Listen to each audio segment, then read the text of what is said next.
Have you ever frozen on a date even when you liked the person? As I just discussed in my last video, what happens when you hold back who you are and how you feel on a date out of fear? You can freeze or go emotionally numb or blank. It's important to know this isn't a flaw, it's a reaction, and you shouldn't judge yourself.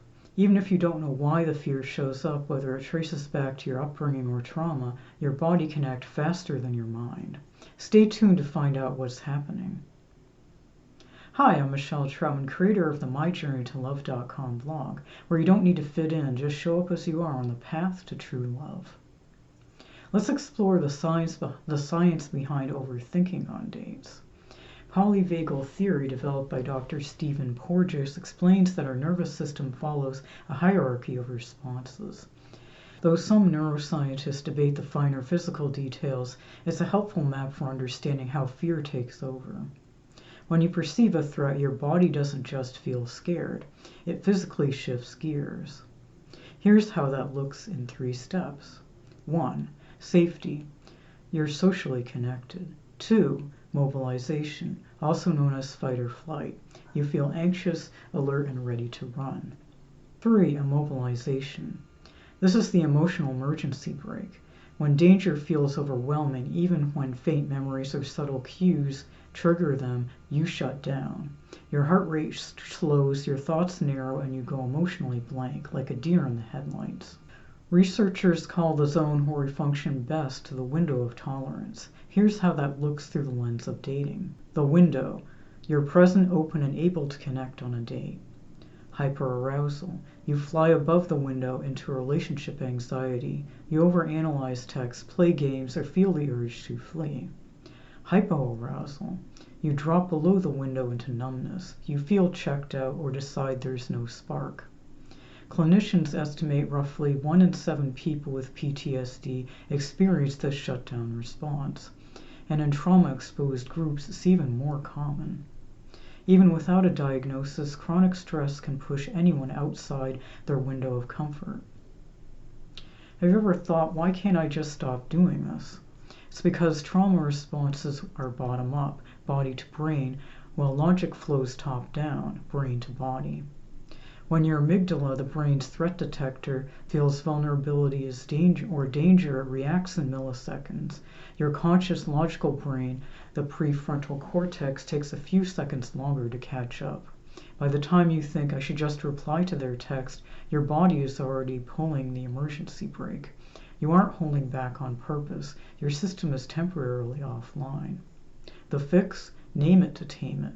According to Dr. Dan Siegel, the first step isn't to analyze the story, but which re-triggers the fear. It is to name the feeling in the body.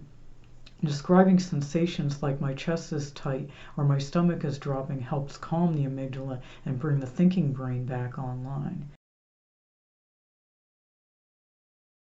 We don't just heal so we can be in relationships, we heal through relationships. When we form close bonds, our bodies start to regulate each other.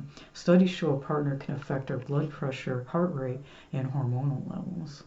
In practice, this means a calm, safe partner can help pull you out of a trauma response faster than you could alone. The takeaway? Healing isn't a solo endeavor. A nurturing partnership can retrain your nervous system to trust safety, widening your window of tolerance. Your self-sabotaging pause is an automatic protective response. Neuroception explains how these reactions are wired in your nervous system as survival mechanisms to keep you safe, not because of any bad relationship baggage.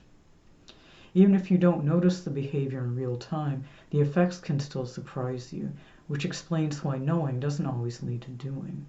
These patterns can sabotage your intentions in dating. 1. The in my head trap. Intellectualization, or the insight behavior gap. You feel disconnected from intimate moments. You're analyzing rather than feeling, which keeps you guarded to avoid uncomfortable emotions and leads to game playing that contradicts your interests. If you feel like you know better but still can't stop your patterns, science backs you up. Research shows that conscious intention accounts for only about 28% of our behavior. Your nervous system and reactions trigger the other 72%. Game playing or overanalyzing isn't bad behavior. It's a defense mechanism. If you do it, you can retreat to your safe mind to avoid unsafe feelings in your body. It's numbness that looks like boredom or a lack of chemistry. 2. The reflection paradox. It's ironic. Reflecting on your past patterns, understanding your needs, and past relationships feels like progress, but it can keep you stuck in your head. Intellectual insight activates the thinking brain, yet the deeper survival-oriented nervous system controls automatic behaviors. You can know something, but react based on an old program. When you stay stuck in the invisible loop, the stakes are more physical than emotional.